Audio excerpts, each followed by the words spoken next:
how we come to know more about you, O Lord.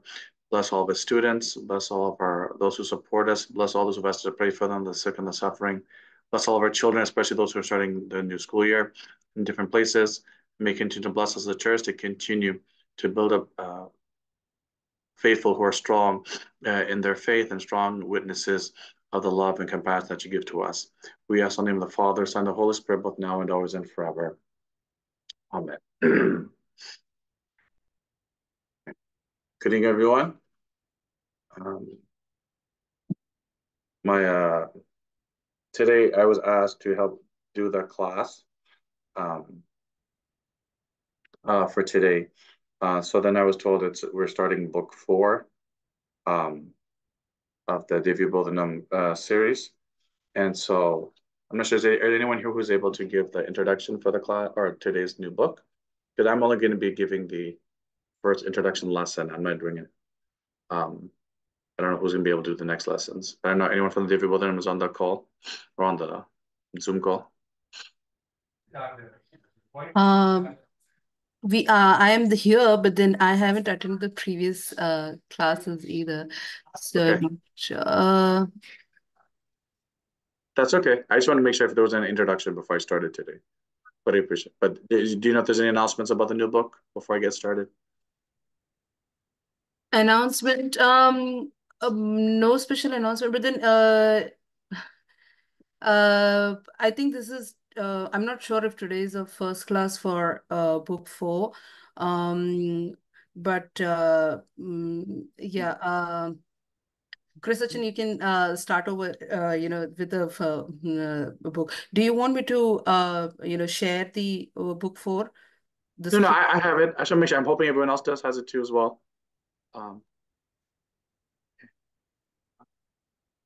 Give me one second. Nathan, come on, go, Chacha. So I'm gonna pull it up on my screen. Oh, okay. Okay. Hey, go.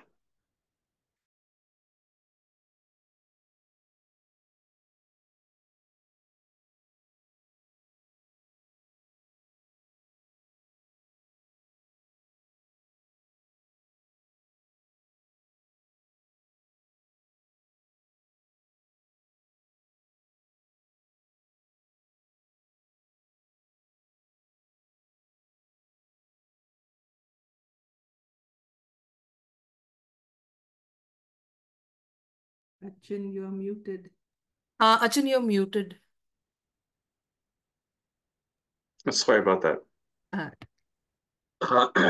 I was saying that today's book, we're beginning on book 4, is about thinking about God as a title, and it's about Christian theology, written by Vaidyan Achin. Currently, I believe Achin is a Corpuscope Achin, and I believe, if I'm not mistaken, Achin also has his doctorate. He got it a while ago. He was teaching at the seminary for some time.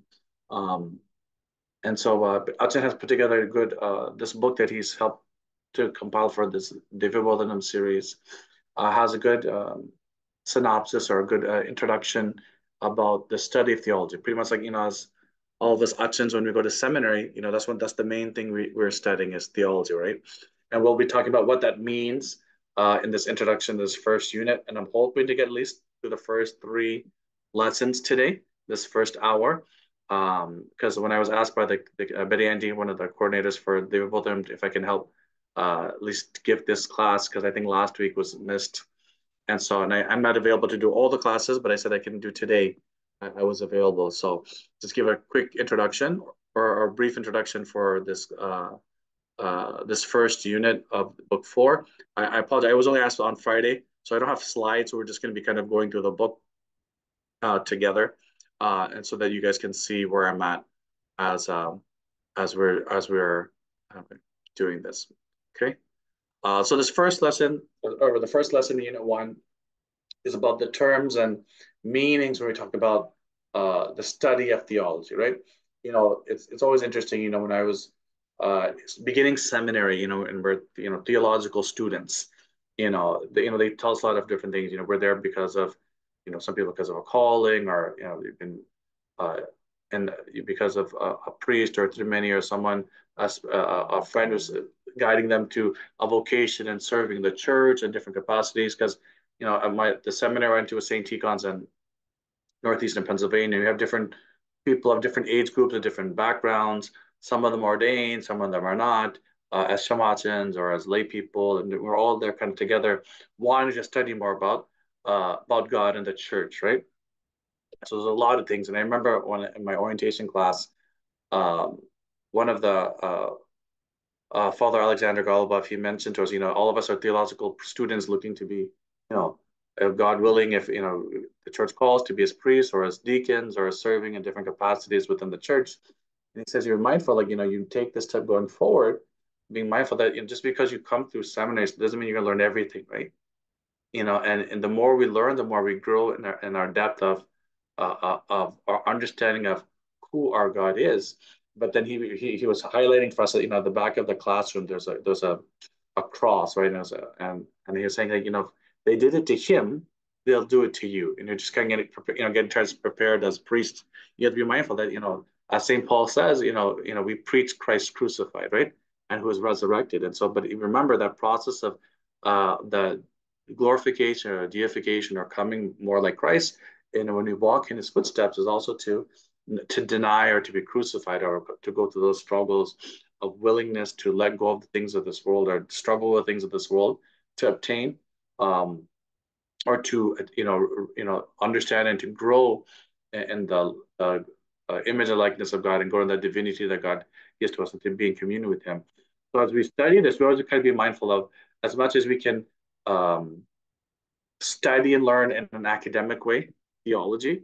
We're always mindful, and Vaidyanathan writes it nicely also within these lessons. There's especially particularly within our Orthodox or our Eastern Christian mindset. It only goes so far, and a lot of it is because of what has been revealed to us.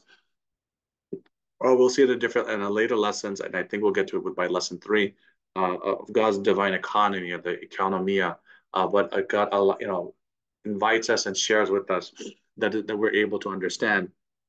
And so we'll get to that. So when we talk about theology, as Achan puts in this first subsection, is God a subject of study?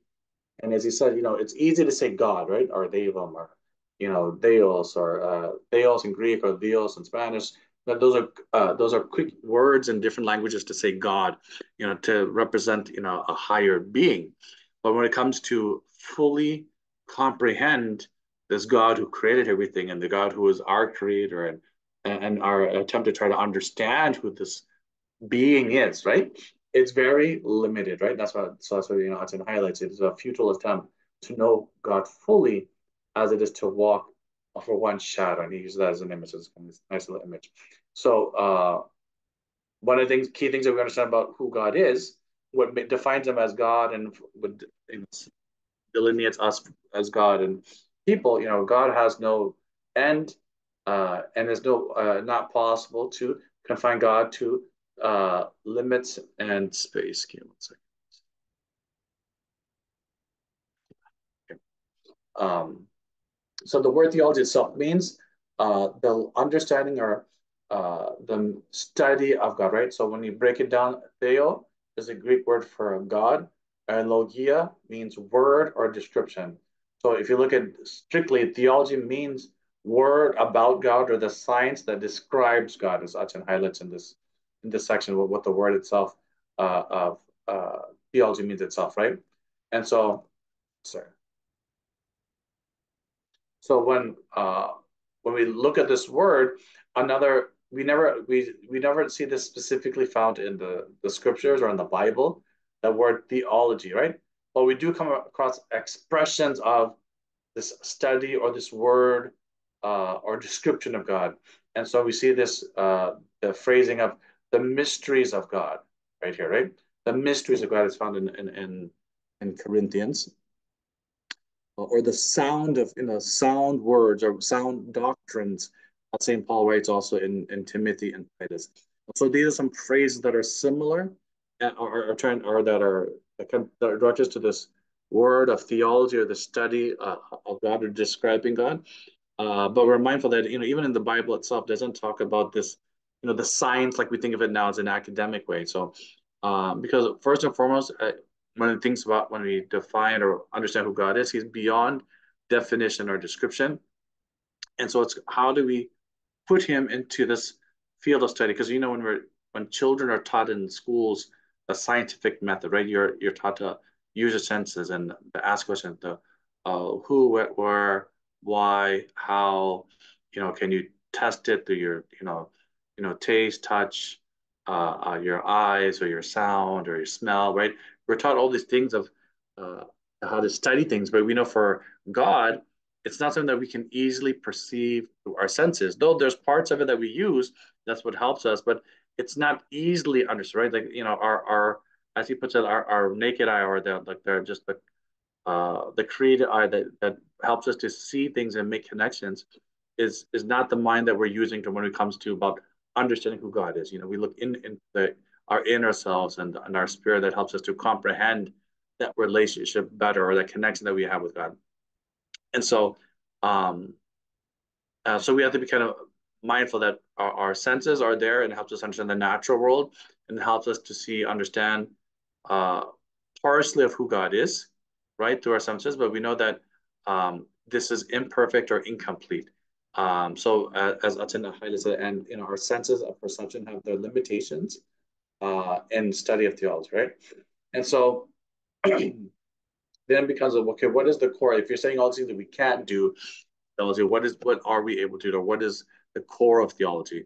And Achin used the verse from 1 John chapter 4, verse 12, or St. John's epistle, his first epistle, chapter 4, verse 12, where he says, no man has ever seen God, right? And it's in the terms of truly seeing. And when he's saying seeing, because we know that, like in the Old Testament, he writes, he tells Moses, I am who I am. We know that Moses had the experience of the burning bush. He has the experience of seeing God's glory pass by him when he's on Mount Sinai, but he never gets to see him fully, right? That's because he covers him. He can only see the backside of him. So there's truly seeing and understanding, like seeing God eye to eye, like we would feel like we can know somebody. We can see them eye to eye. No one has ever had seeing God like that, right? No human being has that, right? But we see that Moses himself has an experience of God. Like he's the first person that we see real, describing this journey of knowing God or understanding in our limited human way, right? So this climb of Moses on Mount Sinai is, our man's attempt of, ascending from this worldly, uh, uh, the world that hampers us from fully knowing God because God is fully spirit and we're created beings of both matter and spirit. But we know that man is able to transcend or ascend the mountain to be able to have that experience, right? So Moses is able to rise above the worldliness and things that keep us down and be able to have an experience of our relationship with God, right? So as Atin writes it here, Moses climbs the mount in darkness, yet the glory of God becomes revealed to him to the extent that he can bear seeing, though he cannot see the face of God, right? And so that's the key thing. He's able to ascend, but God himself also knows there's only so much that we can be able to comprehend fully, but he doesn't keep us completely in the dark as Moses climbs the mountain darkness, God is leading him, right? As we know that he's listening and opening himself towards God and is able to have the experience. So theology is that journey of moving upwards, like Moses on the Mount Sinai to experience what God has revealed to man, right? To know him and to worship him and to have that understanding and relationship um, with God. So then it comes to, well, how do we develop these? Excuse me, develop these under these relationships or these experiences of revelation. And that's what it talks about sanctity, worship, and moral practices. Sanctity is an important factor in theology. So sanctity does not mean mere observance of certain principles of morality. The process of sanctification is the process of man's change towards the image and likeness of the Lord. And this is achieved through prayer and worship. This is one of the core, particularly as Orthodox Christians, we achieve this change or this transformation of our image and likeness towards the image and likeness of God through our prayer and worship. So this way that we're able to know God and to study God or to have a relationship with God is through prayer and worship, right? And that's something that we see throughout the scriptures. We see that through the life of the church, the Gospels and after, and then particularly also as the church continues to grow throughout the centuries and to continue to develop and continue to spread throughout the world and to uh, uh, establish its base in so many parts of the world. This prayer and worship is an integral part for how the church continues to teach man or teach us human beings how to have that relationship with God through prayer and worship, right? So the saints who endeavored to ever know God by reaching this height in like as Moses ascended of sanctity through this ability to pray and worship Him. And there's always a nice quote, or there is a nice quote from one of the Desert Fathers of Agris, um, one of the monks in the desert, where he writes, one who prays is a true theologian, and the theologian is one who prays, meaning that though everyone, all Christians are theologians, meaning if you are having a relationship through prayer with God, you've that would start you as a student or a person of theology because we're praying. Because a true theologian or one who's looking to understand the who God is and in terms of a relationship with Him as a personal being, is one who prays, right? So the one who prays is a true theologian. A theologian is one who prays, and I remember that's also always been a phrase that always caught my ear, my mind when studying at seminary.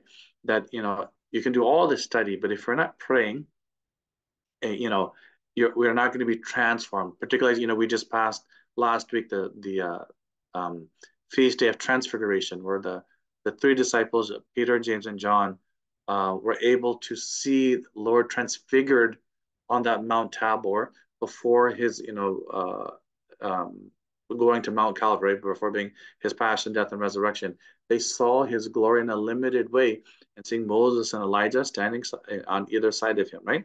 And so even St. Peter himself was able to, or was allowed to understand at a limited way that was Moses and Elijah, and that they were in a holy place and to build, those, booths or tabernacles or, the different, depending on the translation you want to look at in English or how you want to translate it. But he didn't know fully. It says he didn't know fully what he was saying, but because of God, his experience of, being able to be that close to God and desiring and opening himself to the presence of God and accepting Jesus Christ and following him as a disciple and being called by him, he's had that insight, that limited insight of where he was, right? And um, so that's something that we have to be very mindful of. But it's not just living a moral life, but that's part of it. Knowing that when we follow the truth, who is Jesus Christ and who is God, we have a moral compass or a truth of living the way that God has accorded us, or as desired us, created us to be. But all things is coming through Him who is the truth, and that's why this last quote from Saint Gregory of Nyssa that Achen uses, talking about what man learns of the universe and what his understanding of the Lord, it's fully truly coming to see what truth is, which is found in um, through relationship with God and through Jesus Christ, right? And then he talks about, well, how is this God realization? That's the term used, meaning how is this process of becoming like God or having a relationship with God possible? And so he highlights two things that are needed to make the presence of God real, make real the presence of God. It's an untiring ambition to reach God and devout and persistent prayer. And that's when we get them from St. Paul's epistle in Thessalonians about unceasing prayer, right? And the untiring ambition is when we see time and time again, like in St. Paul writes in Hebrews, we see it in the other lives of the saints, their ambition, just like the example of Moses, of continue to rise up, right, towards God. There's this desire to, though it's difficult for them, even Moses himself, not fully under comprehending, like, God is calling him and he's saying, I'm not worthy, but that, but felt that the pulling of God on his heart and responding to it, because God didn't drag him to go see that burning bush. It caught his eye and he went, right? And he didn't drag him to go to Egypt, but God empowered him and strengthened him and Moses went, right? He listened. And so the untongue ambition to reach God, so that's the willingness to go, and have that devout and persistent prayer. That's how we're able to fully comprehend all these things. And then we see that throughout the scriptures, as Hudson highlights and the psalmist writes, we're only truly able to obtain God. He's using the Psalm 24 to that we come near to God. And in the quote, from Psalm 24, who is able to ascend the hill of the Lord and stand in his holy place? It's he who has clean hands and a pure heart, meaning those who are willing to be humble before God, right? That's what we understand, like especially from the life of Christ. Willingness to know that we don't know anything. We can't know everything, but we're humble to know that we're willing to receive that knowledge from someone who we believe knows better. Which, particularly when studying theology, we trust that God is knowing all things, right? And so we trust to the knowledge that He gives to us, and that what He reveals to us.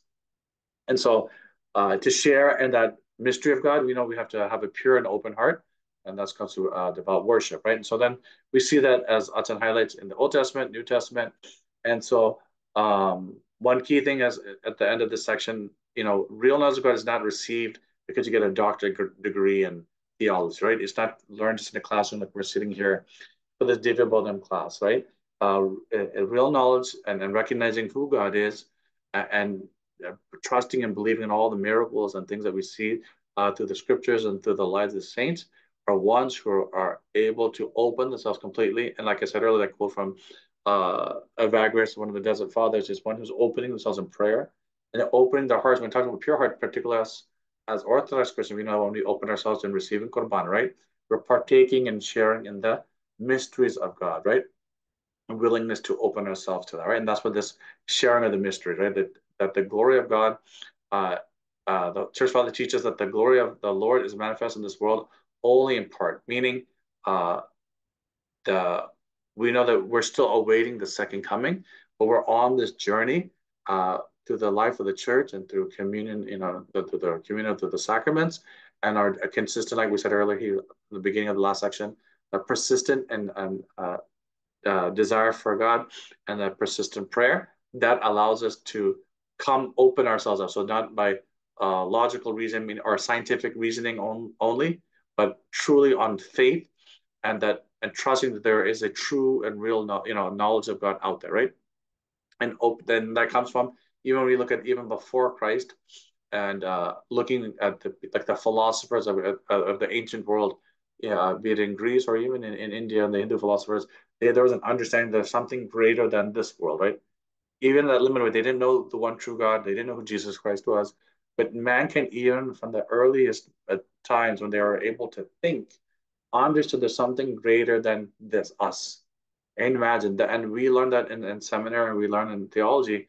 That shows that we're created an image and likeness of God. There's something more than just this physical being. There's also the spiritual part of our being, and then we have a sense of that because we're created also with that spirit, right? So logic and reason, which is very lots of times based just on our senses and being very physical. We know that it's very limited. It's insufficient, as I'm writing here. It's insufficient to fully comprehend the spiritual, the things beyond what we can see, right? Because we know that, or at least we're taught and we understand and comprehend that after Adam and Eve fell, one of the key things we talk about the fallenness of Adam and Eve or the fallenness of mankind after that first sin is that our heart's eye or our mind's eye, meaning not the physical eye alone, but that the direction of our spirit no longer was looking towards God, but is now looking towards ourselves and down. But so that even that desire when we talk about Adam and Eve, that when they ate of the fruit, the serpent or the devil tempted saying that you will become, the knowledge that God is preventing you from having is not that you're going to die, you're going to become like him, like this desire to know more, right? Thinking that God was holding back something for them that was like in a petty way that he didn't want them to know more about him or know about the world.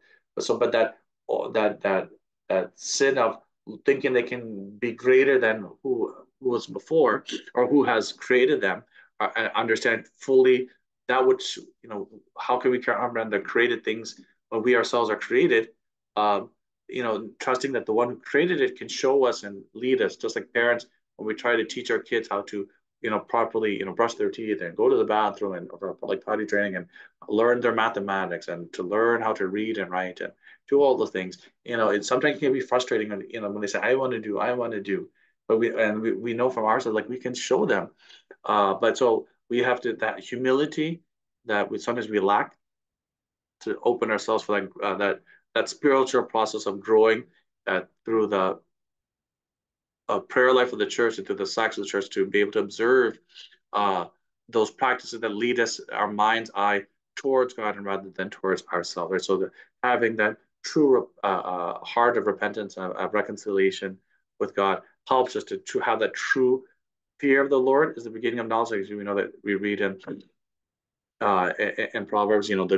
And so that that experience that we can have is to be able to um, understand and comprehend that we're having to build on what our relationship with God, not through our own ambition in terms of our more like manly or human ambition, but an openness to say that we understand there's something greater than who we are, that we see, right?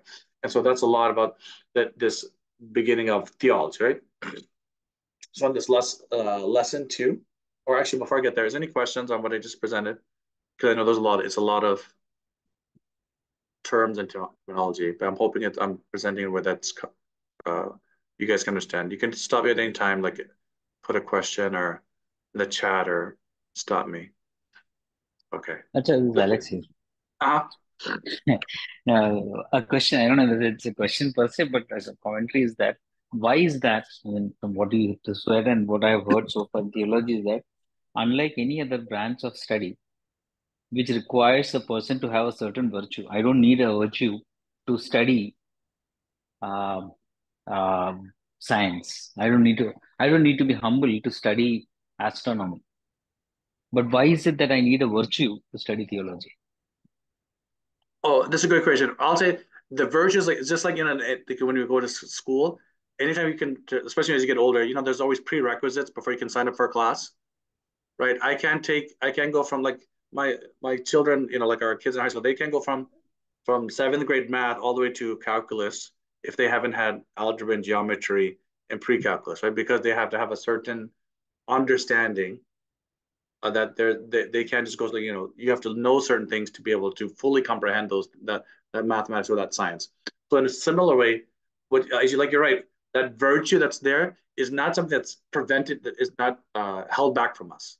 It's only that all of us are being created beings and created by God. The very small limited thing of saying that I am humble enough to say that there's something greater, right? So the virtue of saying that I am willing to accept someone that's something's greater than me, and to have that faith in them, right? Because even as a student, you're trusting a faith that the teacher teaches you the right thing, right? And then they show it to you, right? When they're little, when they're showing all this 2 + 2 is 4, and how to write, the parts of language, all those things. You're trusting that the teacher who's teaching you is teaching the right things, right? There's an inherent faith or virtue saying that you're trusting that person who's providing for it at a limited way, unless you're, just doing it all on your own and you're reading things, but then you're trusting the book that you're reading, right? So there's always at a very minimum in any human endeavor, if you're learning from somebody or learning from something, you understand that there's always something that you can learn, comprehend better, right? Even that even failure itself, they say, is a great teacher, right? Because you learn something what's not right. So you have to accept my failure is that I failed at, is just showing me what to do more, right? So you're trusting that it's not just, oh, I guess I'm dumb and I can't do it, right? So but in theology, it's more, because it's very spiritual, and it's harder to touch, taste, or kind of to measure, right, or quantify. Um, that's why it takes a little bit more effort on our part. But it's not any more effort, or at least it's not to say that it's showing that it's something more or greater than any other kind of endeavor when you're trying to learn it. At least from my perspective, it might be by degree, it might be a little bit harder just because it's very transcendent, esoteric kind of thing. Um, but at a minimum, I feel like all of us have to have some set of humility to be able to say you're learn something, right? If that makes sense. But even most people, even I would say, even if they're not trying to be humble, a lot of people just kind of contemplate who is God, right? I think just inherently, you see people just talking, you know, at at family gatherings, or just on the airplane. I've had that happen, on airplanes, or just public places. When you're just trying to talk to people, sometimes that just naturally kind of comes up, right? Just wanting to know, right? And so I think it's just part of our natural how we're created to be relational beings, and we know that it's not just relational because of other humans. I think there's something inherent. I understand there's something a little bit greater than that too, right? There's ideals or ideas, like the philosophers from ancient times would talk about, ideas that are greater than the forms that we see on this world, right? And so I think that's just kind of inherent in us. So I think that's more. It's a very small hurdle, I feel sometimes, just to open yourself, say that I want to study or to know about if there's a God, or what God is, right? I think that's kind of inherent in many of us, or not, not all people, but for the most part, Thank you. there was a little spark to know more.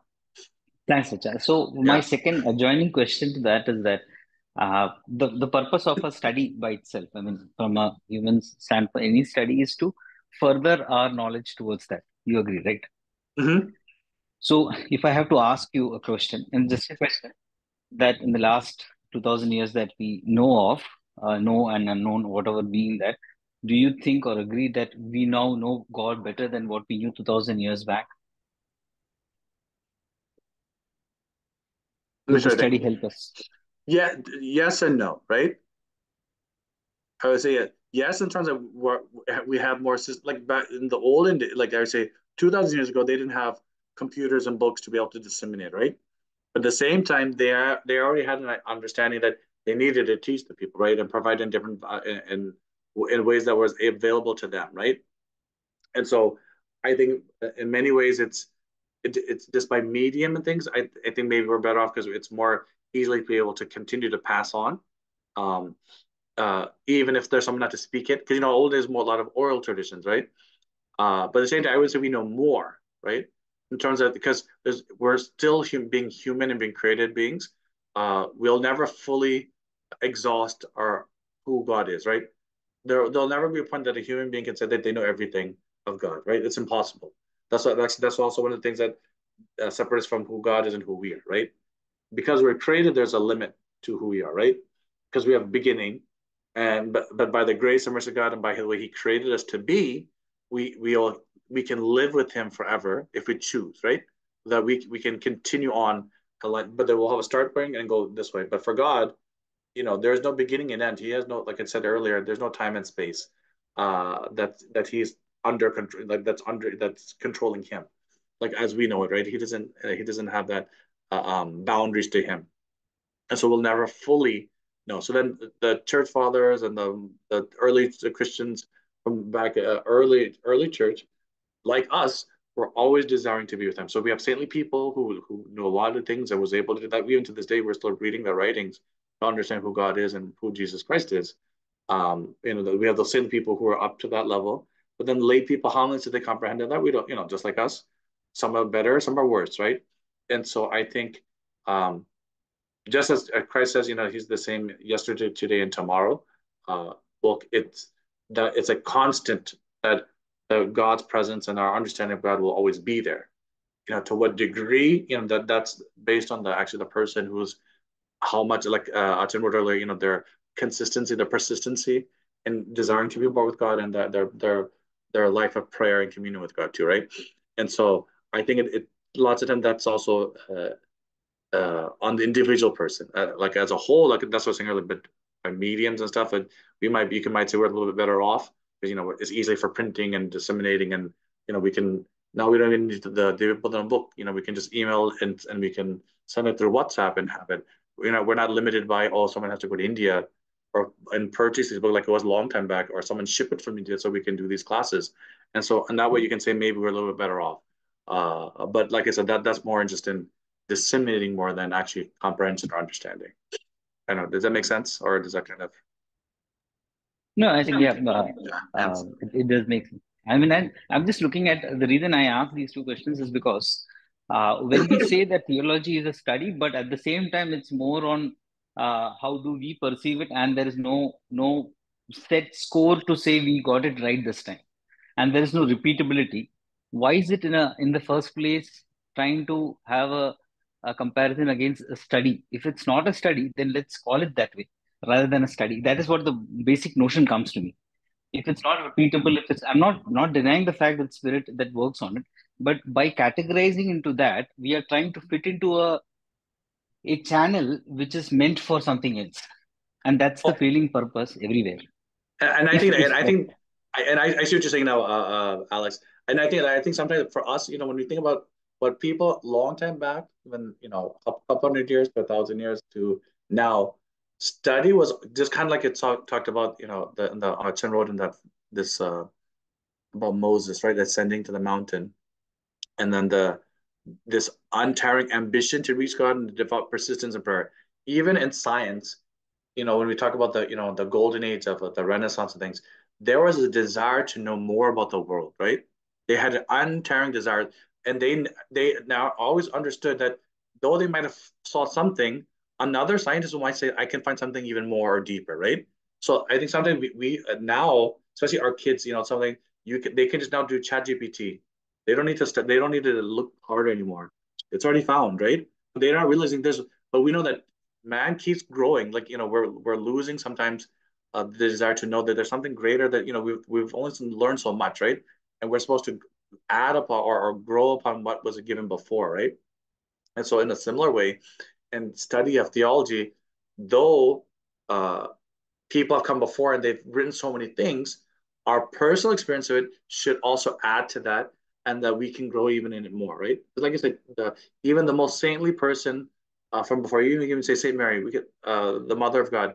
We'll even for her, we said she doesn't completely comprehend everything of God, though she's the highest among the saints, and she could provide like all these things of her experience with God, but she's not God herself, right? So all of us have an ability to continue, and if we have the untiring desire to grow towards it, I think we can't say that there's a no need to study in terms of study, meaning of the desire to learn to grow in our relationship with God, right? And to understand what that means, because we have to start somewhere, and that study helps us to stay uh, um, what's the right word, committed, or just to have that fire to learn more, to grow more in that relationship. Because at any point when you kind of like just anything in life, you feel like we know everything, then we become stagnant and we stop growing or stop investing or growing in that relationship, either with that topic or with that person or whatever it might be, and then we miss out on something more that we could have understood personally, but also even maybe some more that wasn't fully um, written about or elucidated by someone else, right? We can add to that, right? In terms of that, our personal experience, and then it helps other people's after, right? And I think that's what it comes down to. That's when we say the study of theology is our ability to share our experiences and continue to pass it down. Because it's hard for us to maybe fully comprehend what Saint Basil the Great and Saint John the theologian, from their background of growing and learning about God, is very different from how we're growing in our relationship with God in church. And so we have something to offer by human beings growing and transforming in terms of society and cultures and things. We have something to show how we can even either be deepen that relationship with God, or be able to share in a different way, right? And I think that's why um, it's worthwhile to study. Like, even that's why, I know, Alex, this, we do this DV program class, right? Though a lot of these books are in like the 80s and 90s, over like 30, 40 years ago, but we can take from it now and be able to continue to grow with it going forward, right? And so I think that's what we do, even within a short time of 30, 40 years, in terms of thousands and millions of years of a human or created time that we understand, right? And so I think it goes from there. But I like that question though. Anything else? I'm hoping we can try to do lesson 2 and 3. Yeah, But like thank I you, said, thank you, thank you. no worries. Very good. And like I said, I don't know who's going to teach the other one, so you can also listen to the next section, which is the other classes on their perspective as well too, when they go further. And because this was a pretty good book on studying, and we can get more to as we get more questions as we get further in the lessons in the last 15 minutes that we have, or roughly 15 minutes we have in class. Um, this next lesson is more of a historical analysis. I want belabor it too long, and it's not also it's a kind of a short lesson too. The key things is and it kind of ties with Alex's question. Um, this, where Achen highlights, there's only in our particularly in our church especially, there's only two saints of the church who are known as who are given the title of theologian. It's Saint John, the apostle or the evangelist, the one who wrote the Gospel of Saint John and the epistles in the New Testament. Um, he's also known the title Saint John the theologian because particularly when we look at his gospel, we see it's a lot different from Matthew, Mark, and Luke. It is very more descriptive of our relationship of who God is, and there's a lot of talking of Jesus, a lot of discourses, and Jesus explaining and teaching things at a higher level, right? It's more contemplative compared to just what Jesus did and how things happen in a very, very structured kind of way. She's given that title of a theologian. And also St. Gregory and then Nazianzus, sorry, one of the Cappadocian fathers, he's also known as St. Gregory, um, the theologian, right? The key reason for that is, I don't say he made up the word, but he uses the word, theosness of the logos, or meaning the how godly or divine. He's able to explain to us in the beginning was the word was with God, and the word was God, and that's Saint John in the Gospel of John 1:1, right?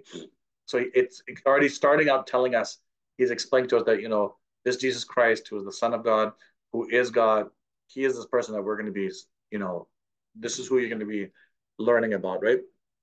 And so, in the same way, also Saint Gregory of Nazianzus, he during the early church when we were combating against some heresies, his writings about the relation of who Jesus Christ is, the Holy Trinity, in conjunction with the other Cappadocian fathers like Saint Basil, they are able to express and to explain the church's understanding of who God is, be able to have we have this Nicene Creed now that we're able to pass down for generations, right? And so that's we see that that's at the beginnings for Christian church theology. When we look at outside of Christian circles about theology, we see that we can see that in the classical Greek thinkers or the philosophers of ancient times in ancient Greece. We have Plato and Aristotle. They understood that theology was a means as a branch of philosophy that connects the universe with the ultimate reality of the unmoved mover. And so this is something like we learn if you take philosophy classes and metaphysics, even that's what like I was saying, even before Christianity, outside of Judaism, mankind, human beings had this desire of understanding things, even uh, um, the just basic of just learning how to study the world came from a desire to understand things beyond us, right? Because we know when we look at cultures from a very ancient times, we look at the um, um, what do you call it? The people study the archaeologists and people study like ancient cultures and times.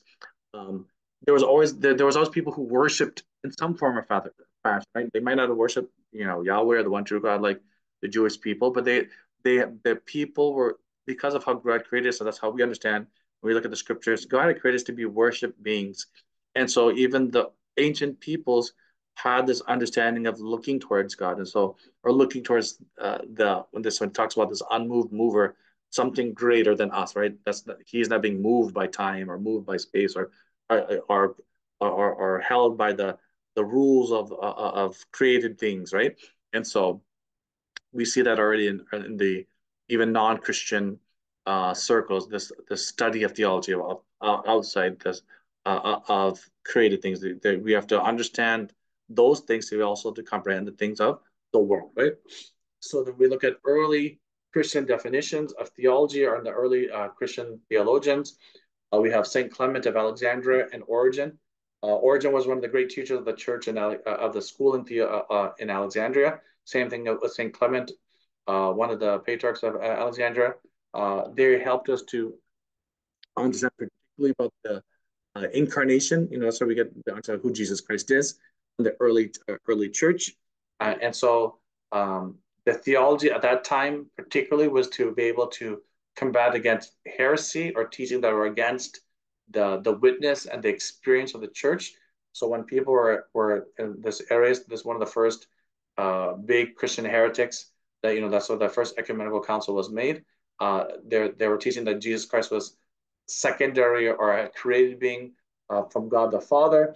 The early church fathers, particularly theologians of the church, like we mentioned about Saint Gregory, the Saint Clement, and even Origen, who's not a saint of the church, but another Christian teacher. We see that this developing of theology or the study of theology, and that also comes to earlier, as Alex asked the question earlier, like we had to be able to defend the faith, and I forgot that's another thing why we study theology. We have to be able to defend against wrong teachings or heretical teachings, or explain misunderstandings, particularly when the early Christians were being martyred and persecuted.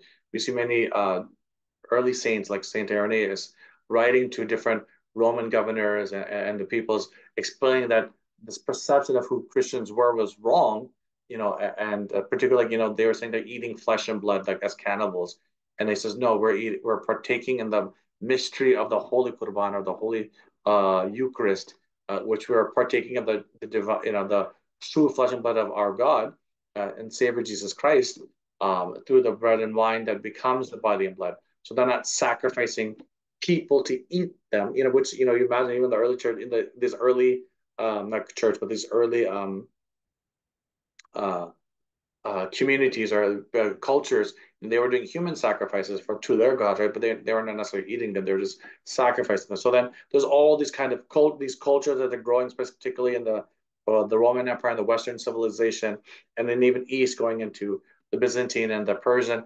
As they're developing and growing, they're setting standards, but still based off their own cultures and their modes of worship, and directed towards themselves or towards their own idols of gods that they made.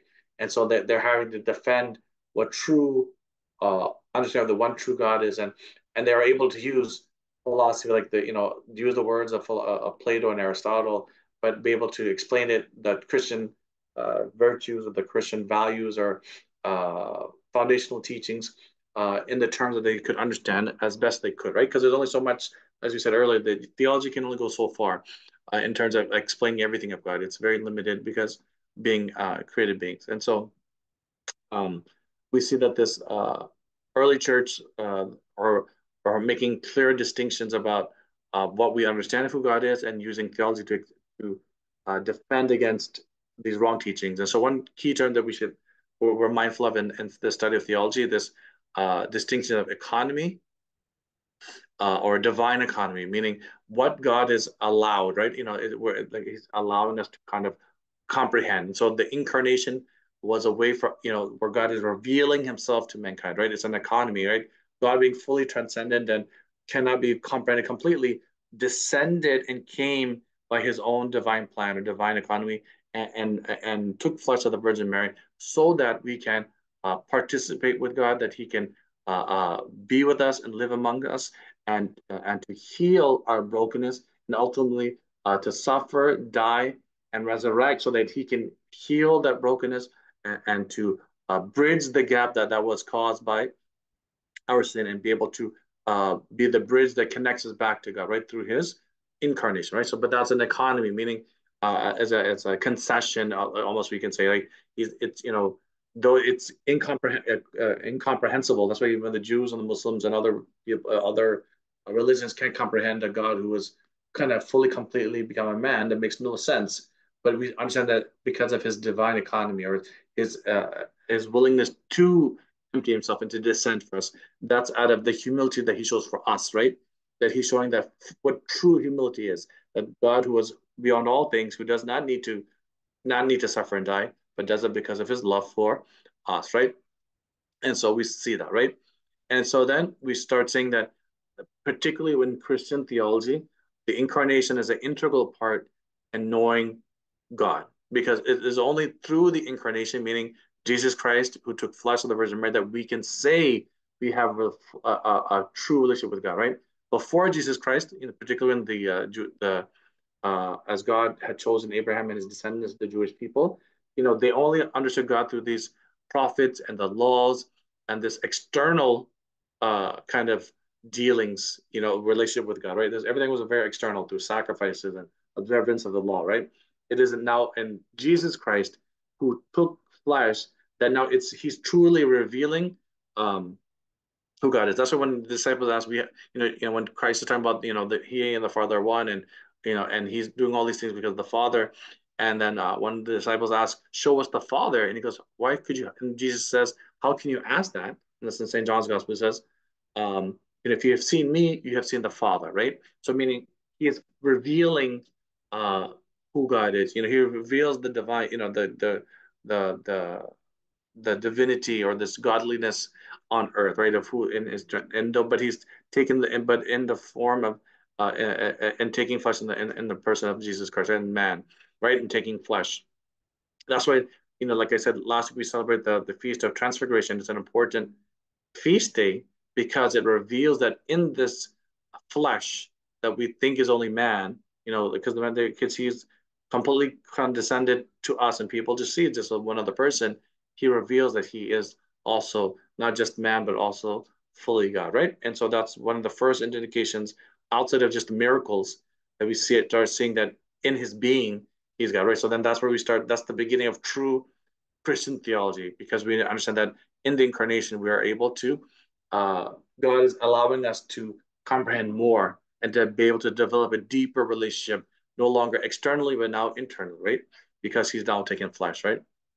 And then finally, also with that incarnation, we also understand like the Trinity, sorry, the Holy Spirit now who indwells with us and now has been given to us at Pentecost, and then so that we're able to understand even more. Even though the Spirit of God was there from the beginning and was even there with through the speaking through the prophets of the Old Testament and leading like the kings and the saints of the Old Testament.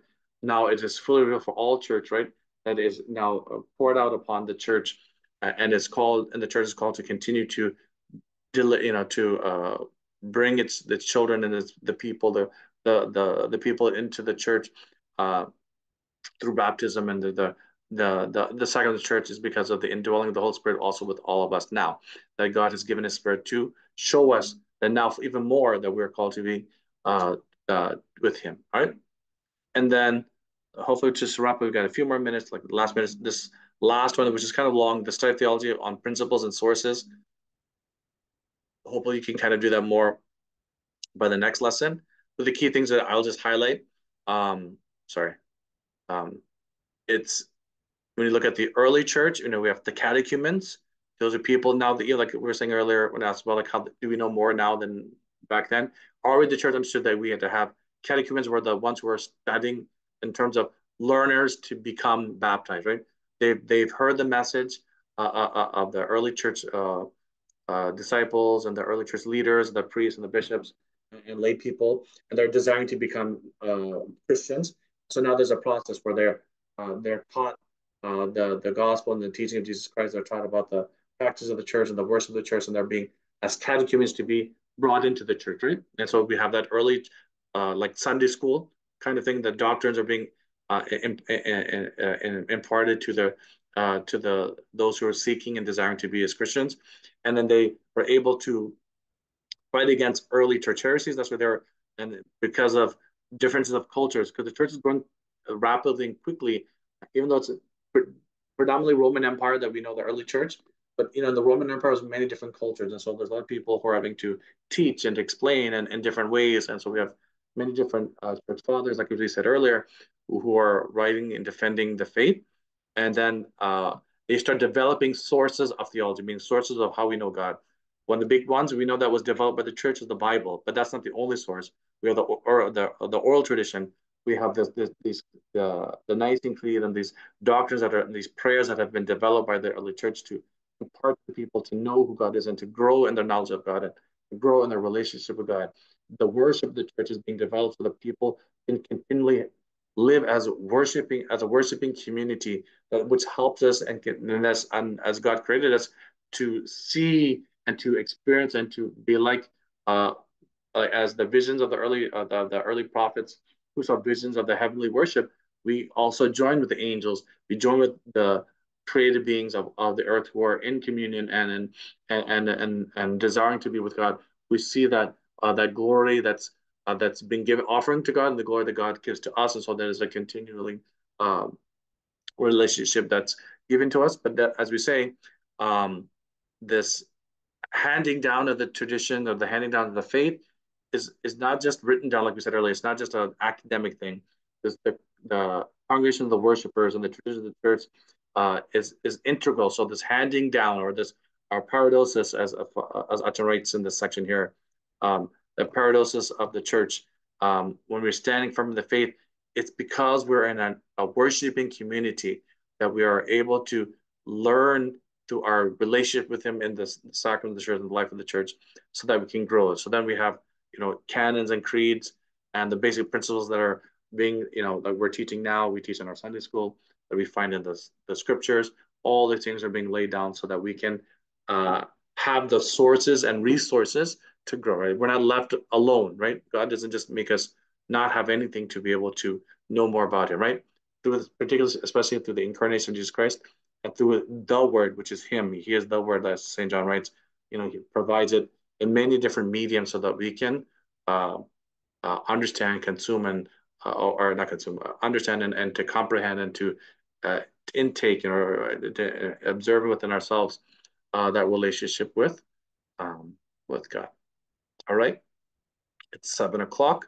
I just want to stop here. I just did the last lesson was just a quick synopsis. Hopefully, for when they're teaching the next lesson, you can go a little bit more in depth before doing the next one.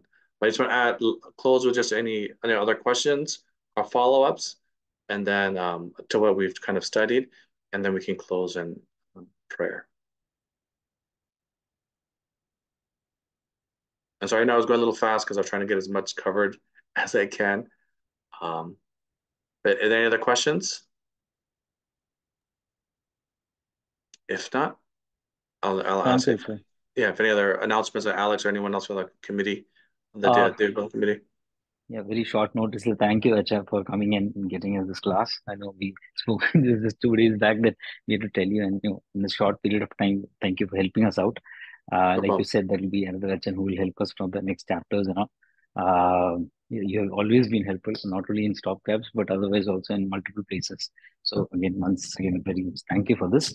No other questions. I will formulate the rest of it over the WhatsApp for the people. So Achan, you can reply and we can wrap. Okay, for sure. So then I guess any other questions? If not, we'll just do a closing prayer.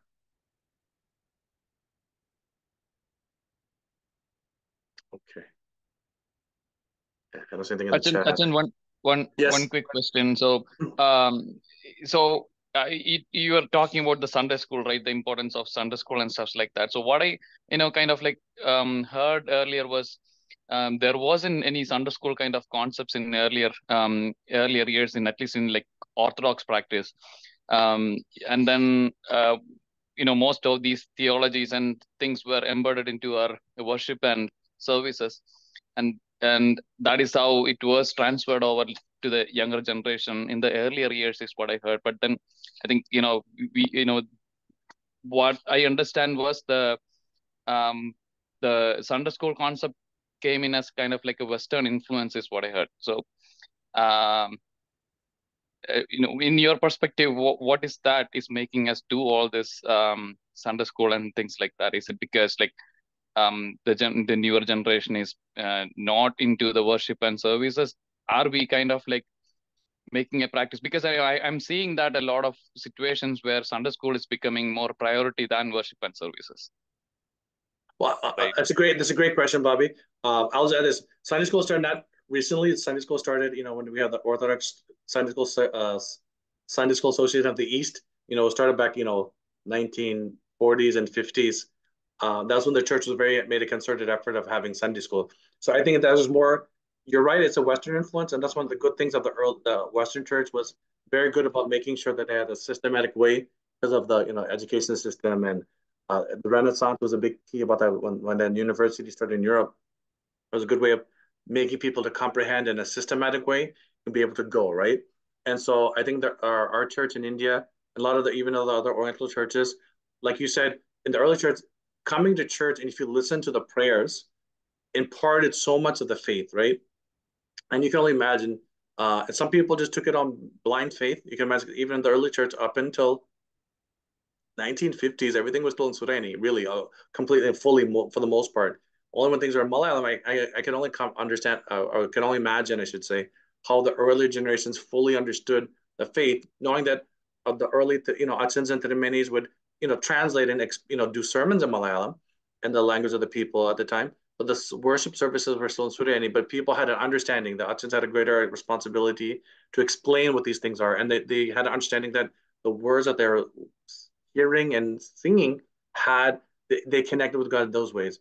And as the church grew and started translating to language more what people could comprehend, like we had Malayalam, get developed and translated all of our services, and now we're slowly now doing that in English. I think it helps that when we start hearing a lot of the words and the songs and prayers, it helps us to comprehend all these things. But at the same time, not everyone is attending all the services. Our services are long. You're not always into it and paying attention to all the words.